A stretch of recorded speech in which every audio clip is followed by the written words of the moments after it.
In his secret diary, he called it a horrible sin, an incurable disease, and knelt down to pray to God to save him from his own instinct, love for men. Yet, it was from this hidden pain and suffering that he built immortal fairy tale castles, magnificent structures reaching to the sky just to cover up a broken heart. His name was Ludwig II of Bavaria. How could a love that he himself spoke of create a product that the whole world admired? The mid-19th century was a time of immense upheaval. The embers of the Napoleonic Wars had cooled, but they had forged a new, fiercely nationalistic spirit across the German-speaking lands. Bavaria, a proud and ancient kingdom ruled by the venerable House of Wittelsbach for over 700 years, found itself caught in a precarious position. It was a significant middle power, wedged uncomfortably between two giants vying for dominance: the old multi-ethnic Austrian Empire to the south, and the ambitious militaristic Kingdom of Prussia to the north. The question of German unification loomed over everything, and Bavaria's fate hung in the balance. Would it maintain its cherished independence, or be swallowed by one of its powerful neighbors? This was the world that awaited Ludwig Otto Friedrich Wilhelm when he was born on August 25, 1845, in the sprawling, elegant Nymphenburg Palace in Munich. He was the heir to this kingdom, a child destined for a life of immense privilege, but also profound, almost unimaginable solitude. His birth was a celebrated event, securing the line of succession. Yet from the very beginning, the emotional climate of his home was as cold and formal as the palace corridors. His father, King Maximilian II, was a scholar king, a man of letters who seemed far more comfortable in a library than on a throne or in a nursery. Max was an intellectual, obsessed with history, science, and the arts, but this academic passion did not translate into fatherly warmth. He viewed his sons, Ludwig and his younger brother Otto, less as children to be nurtured and more as dynastic projects to be molded. He laid out a grueling educational regimen for them, designed to forge perfect princes.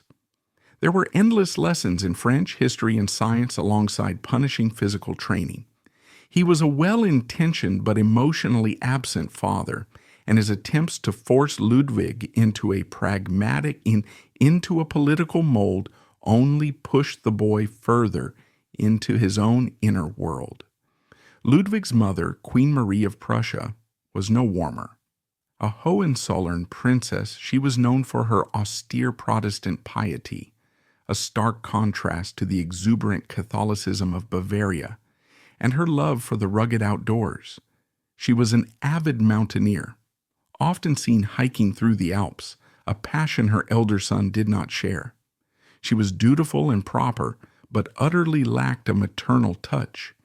In her diaries, she referred to Ludwig with a detached formality, often expressing frustration with his dramatic moods and his stubborn refusal to conform. The children were raised primarily by governesses and tutors, seeing their parents only at designated formal times.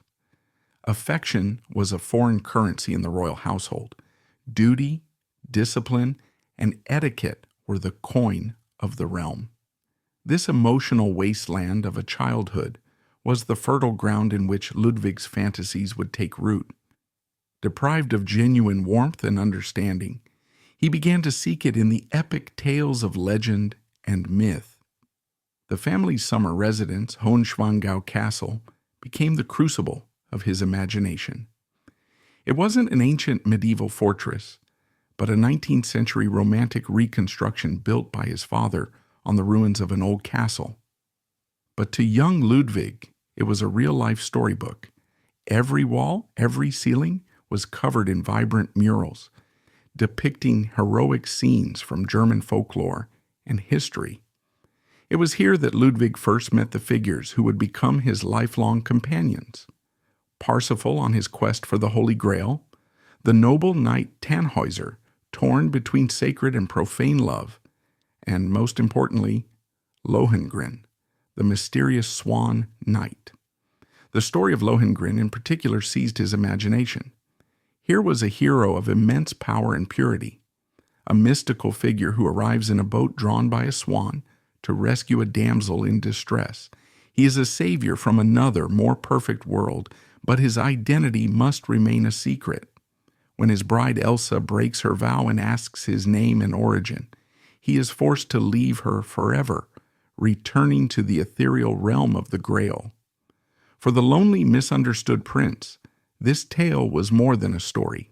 It mirrored his own soul. He saw himself in Lohengrin, a being of a higher, more sensitive nature, trapped in a mundane world that could never comprehend him. The swan, Lohengrin's sacred companion, became Ludwig's personal emblem, a symbol of purity, solitude, and the unattainable beauty he yearned for. He would spend hours staring at the murals, losing himself in these painted worlds, acting out the scenes with a theatricality that both amazed and concerned his tutors. This wasn't just childish play acting, it was the beginning of a lifelong pattern of escaping reality by transforming it into a stage for his fantasies. He was known for his imperious attitude towards servants, not out of malice, but because he saw them as extras in his personal dramas. He would command them to participate in his elaborate historical reenactments, growing furious if they broke character. He loved to dress in lavish costumes, particularly those of French royalty, and would sometimes insist on being addressed as Louis, identifying with the absolutist grandeur of the French Sun King, Louis XIV. His relationship with his younger brother Otto was complex. Otto was more of a typical prince, outgoing, interested in military affairs, and better suited to the expectations of their father, while there was a bond between them, forged in their shared, isolated upbringing. A gulf of temperaments separated them. Ludwig often treated Otto as a subject in his make-believe kingdoms, a supporting character in his own grand narrative. This dynamic foreshadowed the immense tragedy that would later befall both brothers, as Otto, too, would succumb to the mental fragility that seemed to plague the Wittelsbach line, eventually being declared insane and living out his days in seclusion. It was as if the pressures of their gilded cage were too much for either of their sensitive minds to bear. As Ludwig entered his teenage years, his internal world grew ever richer and more elaborate, while his engagement with the real one became increasingly fraught. His education was a constant battle between his passions and his duties. He despised the dry lectures on economics and military strategy, viewing them as vulgar intrusions into his world of art and beauty. He would often feign illness to avoid them. However, he excelled in languages, history, and especially art and music, astounding his tutors with his deep knowledge and passionate insights. He was building his own curriculum, one based on aesthetics and emotion rather than statecraft and finance.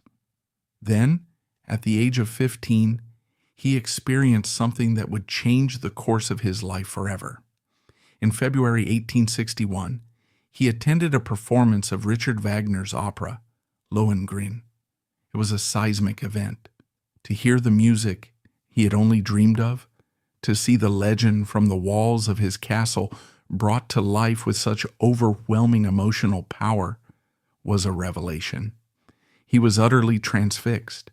The soaring romantic score, the themes of redemptive love, sacrifice, and the clash between the spiritual and the profane, it all spoke directly to the core of his being. He left the opera house in a daze, weeping. It was, he later wrote, the moment his life truly began.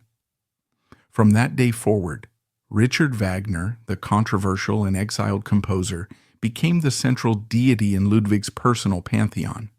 The man and his music represented everything Ludwig craved: a world of mythic grandeur, profound emotion, and uncompromising artistic vision. This obsession with Wagner was not a passing teenage fancy. It became the guiding star of his existence. He began to collect everything he could find related to the composer: scores, writings, portraits. He read Wagner's essays on art and revolution, seeing in them a blueprint for a new world, one where art, not politics, reigned supreme. He dreamed of the day he would meet his idol, the day he could use his own power, a power he otherwise disdained, to serve this higher cause. He saw Wagner as a fellow misunderstood genius, a kindred spirit persecuted by a petty and materialistic world. In his diary, he began to write fervent, almost prayer-like entries addressed to the composer, pledging his undying devotion. The lonely prince had finally found his king, his god, his purpose. He was no longer just Ludwig of Bavaria. He was an acolyte in the service of a new religion, the religion of art, with Wagner as its high priest. The stage was now set for one of the most extraordinary and consequential relationships in the history of music, a relationship that would be born the moment a crown was unexpectedly placed upon this young dreamer's head. The political world, however, paid little heed to the prince's artistic obsessions. The tensions between Prussia and Austria were escalating, threatening to boil over into a war that would inevitably drag Bavaria into the fray. King Maximilian, ever the cautious intellectual, tried to navigate a path of neutrality, promoting a third Germany of smaller states to act as a buffer between the two behemoths, but his health was failing. In March 1864, the king fell gravely ill. His death was shockingly swift. On March 10, 1864, Ludwig, at the age of just 18, was proclaimed King of Bavaria. He was tall, strikingly handsome, with dark, brooding eyes that seemed to hold a universe of secrets. To the public, he was an almost mythical figure, a romantic vision of a young night king. But behind the regal facade was a terrified, overwhelmed adolescent, wholly unprepared for the crushing weight of the crown. He had spent his life escaping into fantasy, and now reality had caught up with him in the most brutal way possible. He had no interest in budgets, treaties, or ministerial meetings. His kingdom was on the brink of war. His people looked to him for leadership, but Ludwig's mind was elsewhere. It was consumed by a single burning thought. Now, at last, he had the power. Now, he could summon his god. One of his very first acts as king was to dispatch a cabinet secretary with a simple, urgent mission: find Richard Wagner. The composer was on the run again, fleeing creditors in Vienna. The secretary tracked him down to Stuttgart, finding him despondent and on the verge of suicide. He presented Wagner with a portrait of the handsome young king, a ruby ring, and a letter that would change both of their lives. In it, Ludwig poured out his years of pent-up adoration, offering Wagner sanctuary, friendship, and unlimited resources to complete his life's work.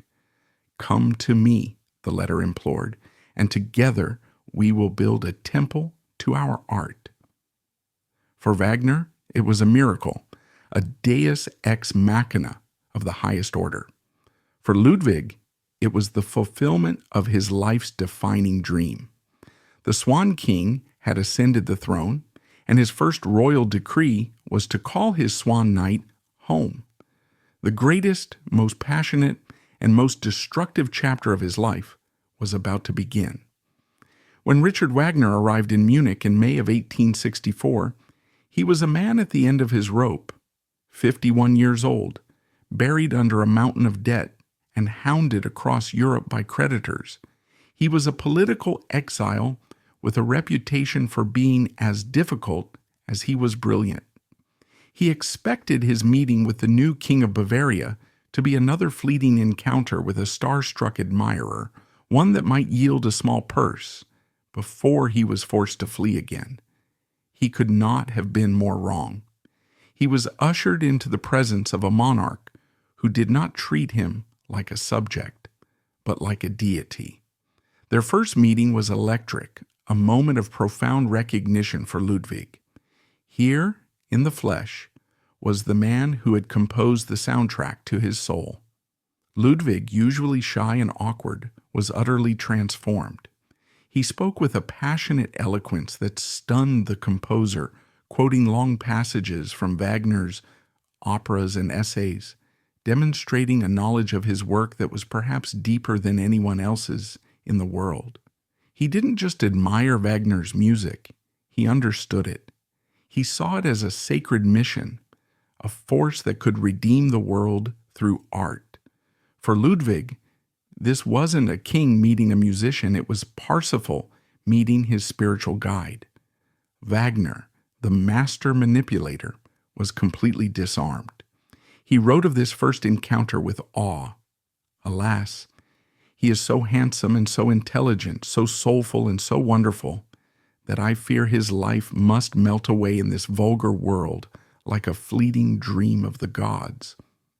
For the first time, Wagner had found a patron who demanded nothing in return but the art itself.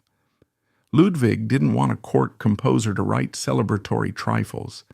He wanted Wagner to be Wagner in all his revolutionary, uncompromising glory. He immediately settled all of the composer's massive debts.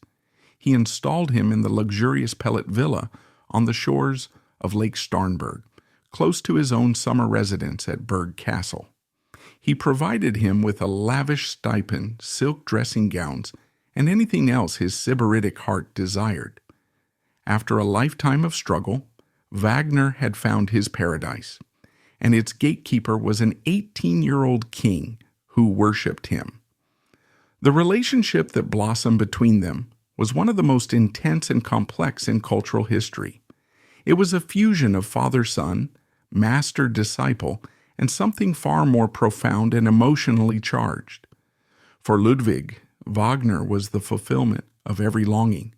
He was the warm, brilliant father figure his own distant father had never been. He was the artistic mentor who validated his deepest passions, and on a level that Ludwig himself could barely articulate, Wagner was the object of an intense, idealized love. His letters to the composer are breathtaking in their passion and vulnerability. He addressed Wagner as my beloved friend, my saint, savior, and the one and only. "Oh, you I love, you divine spirit," he wrote in one letter, "who brings me balm and bliss. How I have looked forward to your letters. They are my only comfort, my supreme delight. I cannot live without you." In another, he despaired at their separation. "The painful feeling of being separated from you, the holiest and best of men, torments me constantly. My love for you will only end with my death." This was not the language of a king to a subject. It was the language of a soul that has found its other half. Ludwig's love was pure, absolute, and almost terrifying in its intensity. He placed Wagner on a pedestal so high that the real man could never hope to live up to the divine image in the king's mind. He saw Wagner not just as a composer, but as the embodiment of masculine artistic genius, a heroic figure akin to Lohengrin or Siegfried from his own operas. This idealization was both the foundation of their bond and the seed of its eventual destruction. Wagner, for his part, was caught in a whirlwind of gratitude, affection, and cynical opportunism. He was genuinely moved by the king's devotion and recognized the purity of his artistic soul. He called Ludwig my Parsifal and reveled in their long, passionate conversations about art, myth, and philosophy, which would often last late into the night. "He understands me completely," Wagner wrote to a friend, "like my own musical soul. Yet he was also keenly aware of the power he held over the young monarch.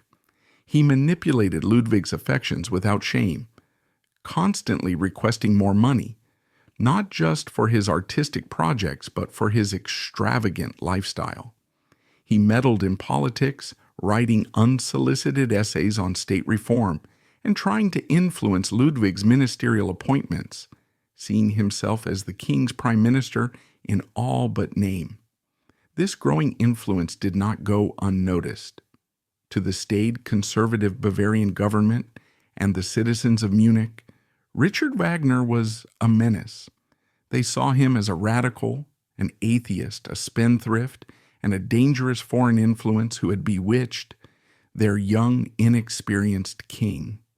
The press began a vicious campaign against him, portraying him in political cartoons as a puppeteer pulling the strings of a royal marionette. They nicknamed him Lolus, a portmanteau of Lola Montez, the infamous dancer whose influence over Ludwig's grandfather had led to a revolution, and Wagner's middle name, Wilhelm. The implication was clear. Wagner was a new court favorite, draining the treasury and corrupting the monarchy. The ministers watched in horror as vast sums of state revenue were diverted to pay for Wagner's lifestyle and projects. Ludwig, who had no concept of or interest in fiscal responsibility, saw it simply as his duty to support genius. He saw the government's opposition not as prudent financial management, but as an attack by soulless bureaucrats on the sacred realm of art. This created a deep and irreparable rift between the king and his own government. They saw him as fiscally irresponsible and dangerously naive. He saw them as Philistine enemies of his holy mission. "Their world is not my world," he lamented. "Their joys are not my joys." The centerpiece of Ludwig and Wagner's shared dream was the creation of a magnificent new festival theater in Munich. It was to be a temple of art, built on the banks of the Isar River, dedicated solely to the performance of Wagner's works. It would be a revolutionary design, doing away with the ostentatious boxes of traditional opera houses in favor of a democratic fan-shaped auditorium where all focus would be on the stage. For Ludwig, this was to be his life's great work, a monument that would cement Munich's status as the cultural capital of Europe. For Wagner, it was the realization of a lifelong ambition. But for the Bavarian government, it was the final straw. The project's astronomical cost, combined with the continuing public outcry against Wagner, was too much to bear. They saw it as a colossal folly, a vanity project that would bankrupt the kingdom for the sake of a man they despised. In a united front, the cabinet, backed by members of the royal family, blocked the funding and refused to grant the land. The dream was dead before the first stone could be laid. For Ludwig, this was a catastrophic betrayal. It was a declaration of war by the mundane world against his world of dreams. His disillusionment with the business of governing turned into outright contempt. He saw his ministers as small-minded trolls guarding a bridge he needed to cross to reach his enchanted kingdom. The political battle also took a toll on his relationship with Wagner. While he never wavered in his devotion, he began to see how the composer's arrogance and political meddling were making their shared mission impossible. The situation was made infinitely worse by Wagner's personal life. While in Munich, he began a not-so-secret affair with Cosima von Bülow, the wife of his devoted friend and conductor, Hans von Bülow, and the illegitimate daughter of the composer Franz Liszt. The scandal was enormous. In deeply Catholic Munich, this open adultery was an outrage. It confirmed everyone's worst fears about Wagner's decadent and immoral character. Hans von Bülow, in a tragic display of devotion, publicly ignored the affair and continued to conduct Wagner's music, but the damage was done. The king's favorite was now a public disgrace. The pressure on Ludwig became unbearable. His family, his government, and the press were united in a single demand: Wagner must go. They presented the young king with an ultimatum in late 1865. If he did not banish the composer from Bavaria, they would be forced to raise the issue in Parliament, a constitutional crisis that could threaten his throne. Ludwig was trapped. He was the absolute monarch in name, but he was powerless against the unified will of the political establishment. To choose Wagner would be to risk everything. To choose his crown would be to betray the only person he felt truly understood him. His decision was agonizing. For days he was paralyzed by grief and indecision. He considered abdicating the throne and following Wagner into exile, a romantic gesture that Wagner himself, ever the pragmatist, probably would have discouraged. In the end, with a heavy heart, he bowed to the inevitable. On December 10, 1865, Richard Wagner left Munich, exiled by the very king who had saved him. Ludwig was utterly devastated. He wrote to the composer in a state of near collapse, "I cannot bear it. To be separated from you, it is a terrible, dreadful thought. My one, my beloved friend, my only pride, my happiness on earth." The exile of Wagner marked the end of Ludwig's youth and the beginning of his decline. It was his first great defeat, a brutal lesson in the limits of his power and the cruelty of the real world. The dream of building a new Athens on the Isar was shattered. The intimate daily communion with his idol was gone. This traumatic event solidified his retreat from public life. If the world would not allow him to build his temples in the city, among the people and the politicians, then he would build them in solitude in the mountains, where no one could interfere. The exile of Wagner was not the end of their relationship. Ludwig would continue to be his primary patron from afar, funding the completion of the Ring cycle and the construction of the Bayreuth Festspielhaus years later. But the physical separation was a wound that never truly healed. It pushed Ludwig deeper into himself, into the isolation that would come to define his reign. The curtain had fallen on the first act of his tragic opera. The next act would be one of magnificent construction and deepening solitude, as the Swan King began to build the lonely, fantastical fortresses that would become his true kingdom.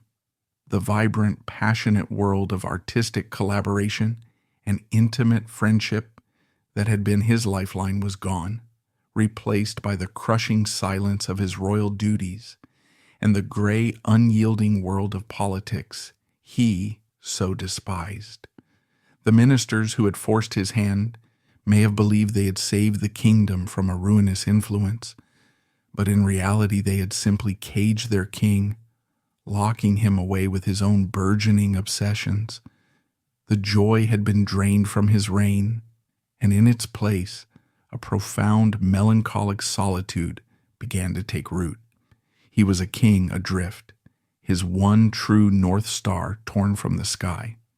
This period of deep depression coincided with a political storm that Bavaria was woefully unprepared to weather. The simmering rivalry between Prussia and Austria for dominance over the German-speaking states was about to erupt into open conflict. Prussia, under the iron-willed leadership of Chancellor Otto von Bismarck, had been meticulously building a modern, ruthlessly efficient military machine. Austria, the traditional leader of the German Confederation, was a sprawling multi-ethnic empire, proud but increasingly archaic. Bavaria, caught in the middle, was bound by treaty and tradition to side with Austria. For Ludwig, the looming war was a distant, irritating noise, an unwelcome intrusion into his private grief. While Bismarck was mobilizing divisions and strategizing with generals, Ludwig was corresponding with Wagner, discussing nuances of the Parsifal legend and lamenting their separation. He showed little to no interest in military affairs, an attitude that horrified his generals and ministers. When he was forced to review his troops, he did so with a distracted air, his mind clearly on the ethereal harmonies of Wagner's operas, rather than the grim realities of battle formations. To him, the clang of swords and the roar of cannons were a vulgar cacophony compared to a Wagnerian crescendo. In the summer of 1866, war came. The Austro-Prussian War, or the 7 Weeks' War as it became known, was a stunning demonstration of Prussian power. The Bavarian army, poorly equipped and led by an indecisive command, was no match for the disciplined, needle-gun-wielding Prussian forces. They suffered a series of humiliating defeats. The decisive blow came at the Battle of Königgrätz, where the Austrian army was shattered, effectively ending the war and sealing Prussia's dominance. For Bavaria, the defeat was a national humiliation. It was forced to pay a hefty indemnity to Prussia, and most significantly, to sign a treaty of alliance, effectively making it a satellite state of its northern rival. The dream of a third Germany led by Bavaria was dead. The kingdom's cherished independence was fractured, perhaps forever. For King Ludwig, it was a profound political failure, but one he seemed to experience with a strange detachment. He had lost a war he never wanted to fight, for a cause he cared little about. The defeat simply confirmed his deepest convictions, that the world of politics, war, and statecraft was a crude, brutal, and ultimately meaningless affair. It was a game played by lesser men, and its outcome only served to drive him further away from it. The humiliation of 1866 was the final nail in the coffin of his public reign. From this point on, he would be king in name only. His true work, the work of building his own better world, was about to begin in earnest. With the war lost and his political influence neutered, the pressure on Ludwig shifted to a different, more personal front: marriage. The dynasty needed an heir. The kingdom needed a queen. A suitable marriage would stabilize the monarchy, forge new alliances, and perhaps, his advisors hoped, ground their eccentric king in reality. The chosen candidate seemed perfect in every way. His cousin, Duchess Sophie Charlotte, in Bavaria. Sophie was the youngest daughter of Duke Max in Bavaria and a member of the Wittelsbach family's junior branch. She was young, exquisitely beautiful, intelligent, and possessed a fine singing voice. Most importantly, she was the beloved younger sister of the glamorous Empress Elizabeth Sisi of Austria, making the match dynastically brilliant. And, in what seemed a stroke of divine providence, she shared Ludwig's fervent adoration for Richard Wagner.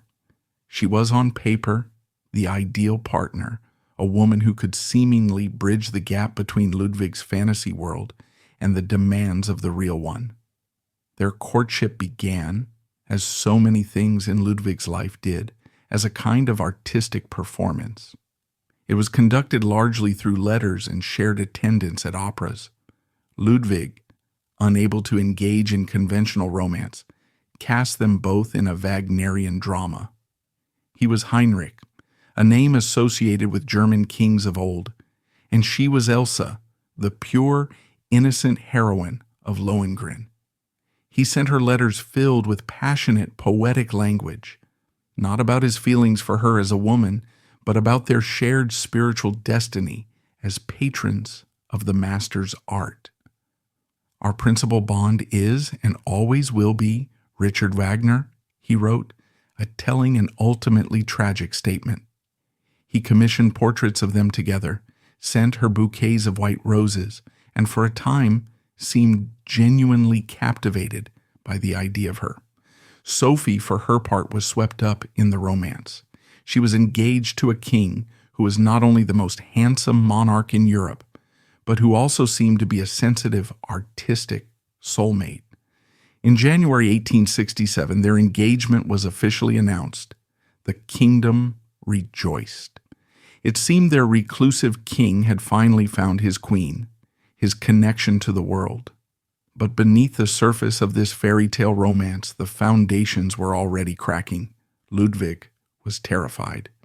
The ideal of Sophie as a spiritual partner was beautiful, but the reality of marriage, of physical intimacy, of shared daily life, of producing an heir, was an abhorrent prospect. As the wedding date approached, his anxiety spiraled into panic. He began to postpone the ceremony, offering a series of increasingly flimsy excuses. First, it was the official mourning period for a deceased relative. Then, he insisted on acquiring a magnificent new royal carriage from Paris, a process that would take months. Each delay was a desperate attempt to put off the inevitable, to keep Sophie as Elsa, a distant, idealized figure, rather than allowing her to become his wife. During this period of intense turmoil, his private diaries became a battleground for his soul. They reveal a man in torment, caught between his public duty, his religious faith, and his most fundamental nature. The pages are filled with anguished confessions of his homosexual desires, which he viewed as a profound and damning sin. He wrote of his unholy urges and his terrible incurable disease. He prayed to God, to the Virgin Mary, and to his patron saint, Louis IX of France, to deliver him from these temptations. I pray for strength to escape from the intoxicating mire of sensuality, he wrote in one entry. Oh, give me strength to conquer myself. His struggle was made all the more intense by his very real attractions to the men around him. He developed a deep and passionate, though likely platonic, attachment to his handsome master of the horse, Richard Hornig. He confided in Hornig, took him on his solitary nighttime sleigh rides, and saw in him a physical beauty and simple companionship that he could never find with Sophie. The contrast between the easy, genuine affection he felt for Hornig and the strained, artificial romance he was performing with his fiancée must have been agonizing. He began to see the engagement as a trap, a lie that would destroy them both. He wrote to Sophie letters that grew increasingly bizarre and cold, filled with strange philosophical ramblings and demands that she subordinate her entire being to his artistic ideals. He was, in effect, trying to push her away, to make her break the engagement so that he would not have to. But Sophie, perhaps out of love, naivety, or family pressure, held on. Finally, in October 1867, just 10 days before the final rescheduled wedding date, Ludwig snapped. He could not go through with it. He wrote a formal letter to Sophie's father, breaking off the engagement for good. To Sophie herself, his letter was a masterpiece of cold, self-absolving prose. He did not apologize. Instead, he framed his decision as a noble act of sacrifice, declaring that the gloomy reality of their situation prevented their union, and that he would always hold the image of my beloved Elsa in his heart. He had shattered her life and created a public scandal of immense proportions, but he had managed to escape his cage. The performance was over. The cancellation of the wedding was the point of no return for Ludwig. He had publicly and irrevocably rejected the conventional path of a monarch. He would never marry. He would never produce an heir. He had failed in war, abandoned his political duties, and now shirked his dynastic responsibility. The world of Munich, of the court, of politics and family obligations, now held nothing for him. He was truly and finally alone, and in this absolute solitude he found a strange kind of freedom. If the world would not conform to his dreams, he would build a new one that did. He had lost Wagner. He had lost the war. He had lost his fiancée. All that was left was his vast, powerful imagination and the financial resources of a king. It was now that the grand, obsessive, and ultimately ruinous passion of his life took center stage, the building of his castles. These would not be residences in any conventional sense. They would not be centers of government or places to entertain a court. They were to be private sanctuaries, stone and mortar manifestations of his inner world, architectural poems dedicated to beauty, myth, and solitude. He began with Linderhof Palace. Tucked away in a remote alpine valley, it was to be his royal villa, a place of retreat. Unlike the grand palaces he would later build, Linderhof was relatively small, intimate, and deeply personal. Its style was an exuberant homage to the French Rococo, a glittering tribute to his idol Louis XIV, the Sun King. But where Versailles was a stage for the public performance of absolute monarchy, Linderhof was a stage for the private fantasies of an absolute recluse. He commissioned a Tischlein deck dich, a magic table from a Grimm's fairy tale, which could be lowered to the kitchens below to be set, and then raised back up, allowing him to dine in splendid isolation, without even the presence of servants to disturb his reverie. Even more fantastical was the Venus Grotto, an elaborate artificial cave built nearby. Complete with a subterranean lake, a waterfall, and a shell-shaped golden boat, it was designed to be a living stage set for the first act of Wagner's Tannhäuser. Ludwig would have the grotto lit with a revolutionary new electrical lighting system, one of the first of its kind, capable of producing shifting colors of red and blue. Here, dressed as the knight Lohengrin, he would be rowed across the lake by a single servant, while court musicians played Wagner's music from behind a rock. It was the ultimate escape, a man-made womb of myth and music, where reality could not intrude. And as Linderhof was taking shape, his gaze turned to a more dramatic, more ambitious project. High above his childhood home of Hohenschwangau was a rocky outcrop known as the Jugens, offering a breathtaking view of the mountains and lakes. The ruins of two small medieval castles stood there. It was here, on this eagle's nest of a location, that Ludwig decided to build his ultimate dream, a structure that would become the most famous castle in the world. He wrote to Wagner in May 1868, describing his vision. "I have the intention of rebuilding the old castle ruin in the authentic style of the old German knights' castles. The location is one of the most beautiful one can find, holy and unapproachable, a worthy temple for the divine friend who has brought salvation and true blessing to the world." This temple was to be Neuschwanstein, the new Swan Stone Castle. It was not to be a home, but a monument to Wagner's operas and a testament to a purer, romantic medieval world that existed only in Ludwig's imagination. He had turned his back on the world of men and politics. He was now fully committed to his new role, the architect of his own magnificent and utterly lonely universe. As King Ludwig II spun his fantasies in stone and plaster, a very different kind of web was being woven in the corridors of power in Munich. His ministers, led by the pragmatic and ruthless Prime Minister Johann von Lutz, had reached their breaking point. The whispers of concern had grown into a unified, determined voice. This was no longer just about the king's eccentricities or his reclusive nature. It was about his colossal, ever-expanding mountain of debt, which had now reached 14 million marks. The king's private financial crisis, they argued, had become a threat to the state itself. His frantic, delusional attempts to secure massive foreign loans were a diplomatic and constitutional nightmare waiting to happen. In their eyes, the king was no longer a reclusive artist. He was a clear and present danger to the stability of the Bavarian monarchy, But deposing a king, even one as unpopular with the establishment as Ludwig, was a perilous undertaking.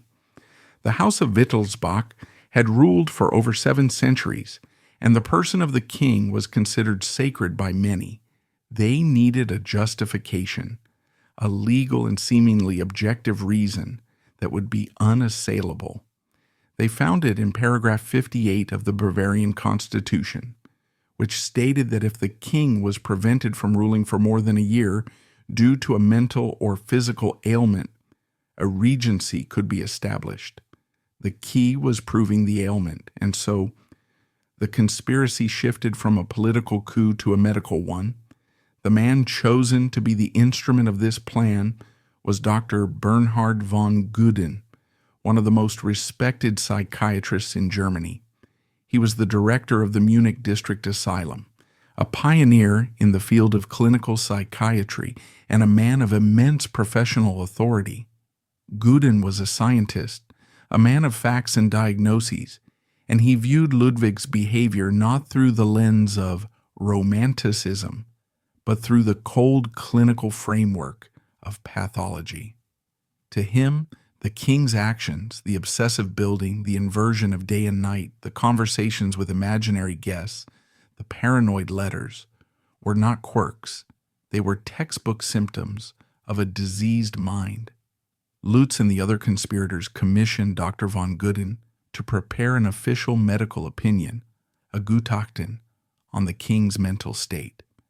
This document would be the legal cornerstone of their entire plan. And here lies the central damning controversy of Ludwig's downfall. Dr. von Guden and the 3 other psychiatrists who co-signed the report never once met or personally examined King Ludwig II. Their entire diagnosis was based on second-hand information. They spent weeks poring over files provided by the government, reading the king's private letters, and, most damningly, interviewing disgruntled servants and court officials who'd been dismissed or had grown weary of the king's bizarre demands. They collected anecdotes of his rages, his fantasies, and his reclusiveness, weaving them into a narrative of clinical paranoia. The final report, delivered on June 8, 1886, was a devastating document. It declared King Ludwig II to be suffering from an advanced stage of paranoia, deeming him mentally unsound, incurable, and permanently unfit to rule. It was a medical death sentence delivered in absentia. Armed with his powerful weapon, the government moved with lightning speed. They designated Ludwig's estranged uncle, Prince Luitpold, who had long harbored his own ambitions, as the Prince Regent. The trap was set. All that remained was to spring it. On the night of June 9th, a government commission, including several high-ranking ministers, and Dr. von Guden himself traveled by train to Hohenschwangau.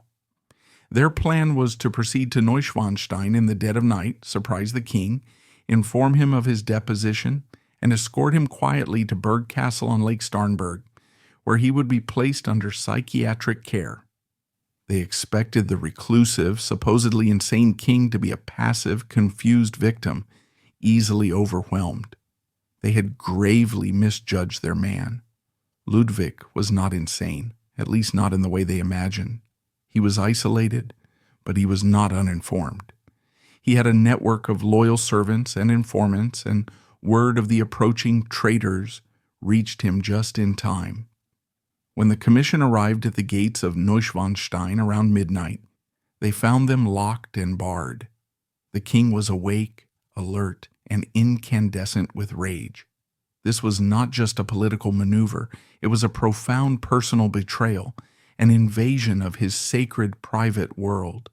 From the castle battlements, his loyal castellans shouted down at the stunned ministers, threatening them with arrest.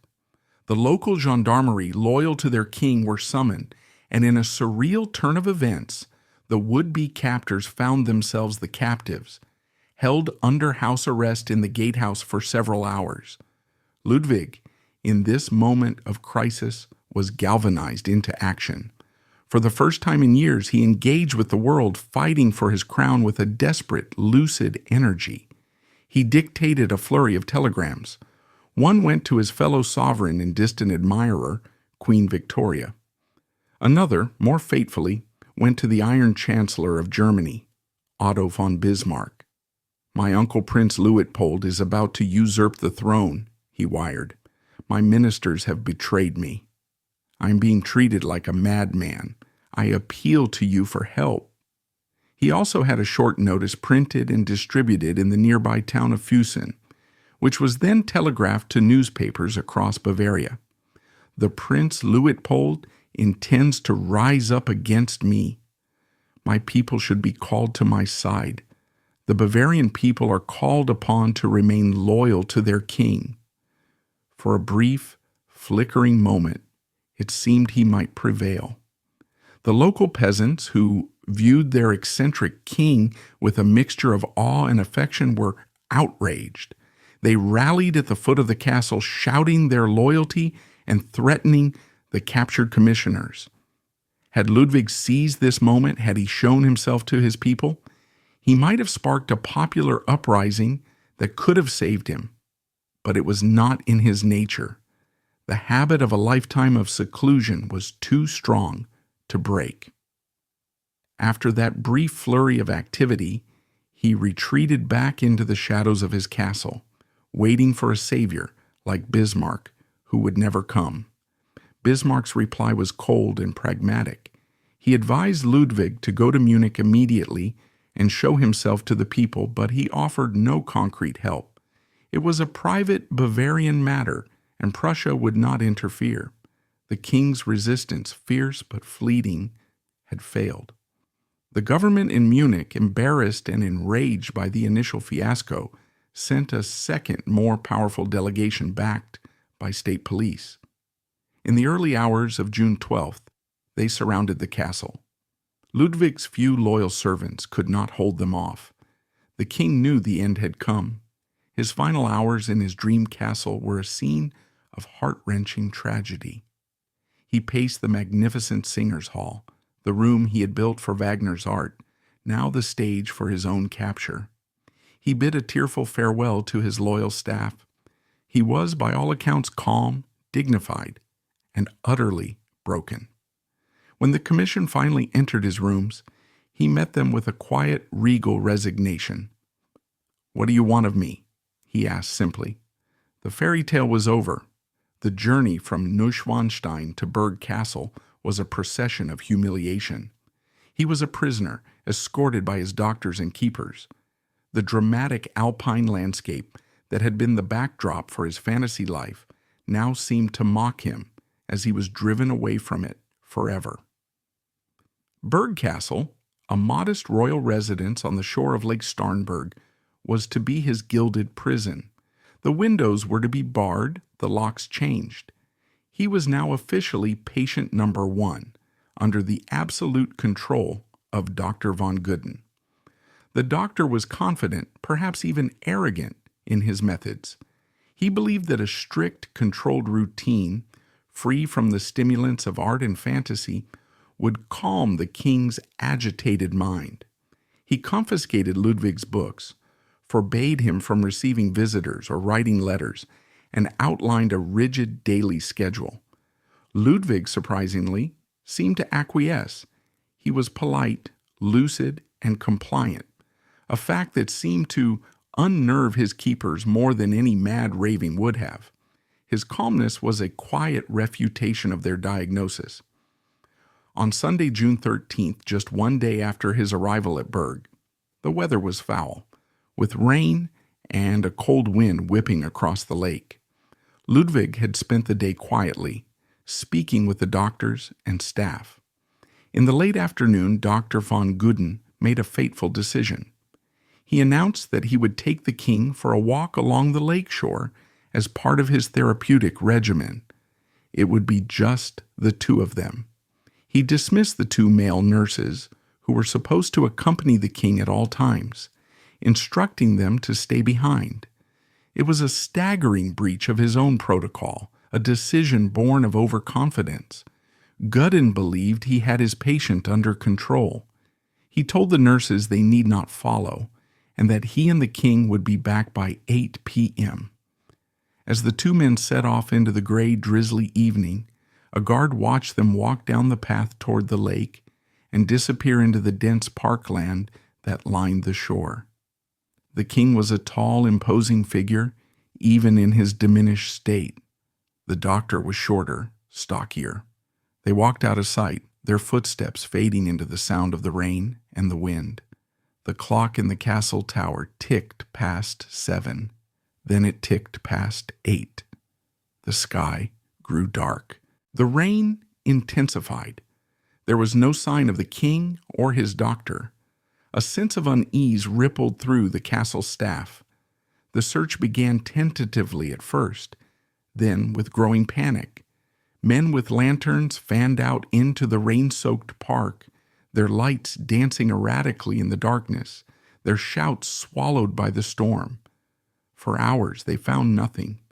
Then, around 10:30 p.m., a searcher walking near the shore spotted something in the water, an overcoat, a hat.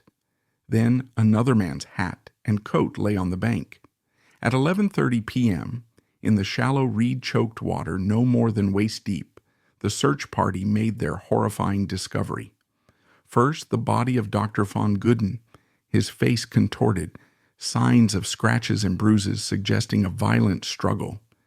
And a few yards further out, floating face down in the dark, still water, was the king. The Swan King, who had built his castles to touch the sky, had met his end in the murky shallows of a lake. 2 men, a king and his doctor, were dead, leaving behind a silence that would soon be filled with 1,000 unanswered questions. The news of the double death at Lake Starnberg struck Bavaria like a thunderclap. In the space of a single stormy night, a king and his keeper were gone. The government in Munich, which had so carefully orchestrated Ludwig's deposition, now scrambled to control a narrative that was spiraling into chaos and dark suspicion. The official story was formulated and released with swift, almost unseemly haste. King Ludwig II, in a fit of despair and madness, had committed suicide by wading into the lake to drown himself.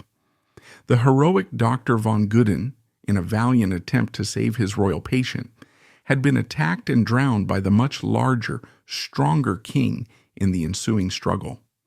It was a neat, tidy explanation. It absolved the government of any responsibility, painted their chosen psychiatrist as a martyr, and cemented the diagnosis of insanity that had justified their coup. But from the very moment the story was told, it began to unravel. It was a narrative riddled with inconsistencies, a story that raised far more questions than it answered. First, the very method of suicide was suspect. Ludwig, who had grown up on the shores of this very lake, was an exceptionally strong swimmer. The location where the bodies were found was in shallow water, barely reaching a man's waist. For a powerful swimmer to drown himself in such a place seemed to many implausible. Then there was the official autopsy report, which stated the cause of death was asphyxiation by drowning.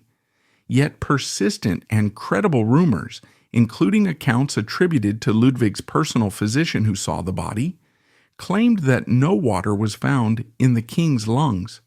This one fact, if true, would make the official cause of death an impossibility. The condition of Dr. von Gudin's body also told a more violent story than the official report suggested. He had been scratched, bruised, and showed clear signs of having been throttled. This part fit the narrative of a struggle, but it also suggested a level of desperate, violent rage from the king that seemed at odds with his recent calm demeanor. The most explosive rumors, however, were the ones the government worked hardest to suppress. Several local fishermen and residents later claimed to have heard gunshots echoing across the lake around the time the men disappeared. A coachman for a local noble family swore he saw the king being accosted by 2 unknown men on the path shortly before his death. And so, in the absence of a believable official story, a host of alternative theories bloomed, taking root in the fertile soil of mystery and distrust. These theories have been debated for over a century, transforming the king's death from a mere historical event into an enduring, unsolved mystery. The most prominent and persistent theory is that of murder and assassination. In this version of events, the government, or a faction within it, decided that an insane deposed king living out his days was a dangerous liability. He could become a rallying point for loyalists, a living symbol of their illegal coup. A dead king, on the other hand, was a martyr whose legacy could be controlled. Proponents of this theory suggest that assassins were waiting for Ludwig by the lakeshore. Gudin, the key witness to the king's actual mental state, was a loose end who also had to be eliminated. The struggle was real, but it was between the king, his doctor, and his killers. The alleged gunshot wounds, whispered about by doctors and servants at the time, but never officially acknowledged, are the cornerstone of this theory. Decades later, a countess would exhibit a coat she claimed was the one Ludwig wore that night, complete with what appeared to be 2 bullet holes in the back. While its authenticity has never been proven, it fuels the tantalizing possibility of a state-sponsored execution, a final brutal act of political expediency. A second theory suggests an escape attempt gone horribly wrong. In this scenario, Ludwig was not suicidal, but hopeful. Loyalists, perhaps led by his devoted cousin, Empress Elizabeth of Austria, had arranged for a boat to meet him on the shore and spirit him to safety. The walk with Gudin was his opportunity. When he made a break for the water's edge, Gudin, a much smaller man, tried to physically restrain him. A desperate struggle ensued in the cold, shallow water. Perhaps the doctor was killed by an unintentional blow from the panicked king, or perhaps in the chaos and the shock of the icy water, one or both men suffered a heart attack or a stroke. It was not murder nor suicide, but a tragic accident, a final failed bid for freedom. The truth of what happened on that stormy night in June 1886 will likely never be known. The key witnesses were dead, and the government had every reason to obscure the facts. What is certain is that the mystery of his death cemented Ludwig's status as a legend. He did not simply die, he vanished into myth, leaving behind a legacy far grander and more enduring than he could ever have imagined. That legacy, first and foremost, is written in stone. The castles that were decried as the follies of a madman, the projects that drove him into ruinous debt, ironically became the salvation of the Bavarian state treasury. Within weeks of his death, the government, in a move of stunning hypocrisy, opened his private sanctuaries to the public, charging admission to gawking tourists. The trickle of visitors soon became a flood. Today, Neuschwanstein is one of the most visited tourist sites in the world, a global icon of romanticism that has been endlessly reproduced, imitated, and dreamed of. It is the direct inspiration for Disney's Sleeping Beauty Castle, the emblem of a fantasy world that Ludwig himself would have recognized. The revenue generated by his castles over the past century has repaid his debts 100 times over, making him posthumously the most profitable king Bavaria ever had. His legacy also echoes in every concert hall where Wagner's music is played. Without Ludwig's boundless, almost fanatical patronage, Richard Wagner's greatest works might never have been completed.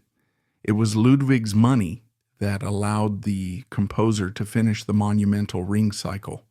It was his support that financed the premiere of Tristan und Isolde and funded the creation of Parsifal, Wagner's final mystical masterpiece. He saved one of history's most influential and revolutionary artists from financial ruin, and gave him the freedom to create. In doing so, the king who cared so little for politics changed the course of cultural history forever. But perhaps his most profound legacy is the myth of the man himself. Ludwig II has become an icon, a figure of fascination for all who feel themselves to be outsiders, dreamers, and misunderstood souls. He is a tragic symbol of the eternal conflict between the sensitive, artistic individual and the rigid, unforgiving demands of society. His life story is a profound and poignant exploration of loneliness, of the search for a beauty so perfect it cannot exist in the real world. And in a modern context, he has been embraced as a queer icon, a historical figure whose secret torment and inability to live authentically resonate deeply with the struggles of later generations. In the end, Ludwig's life was a tragic paradox. He was an absolute monarch who was utterly powerless.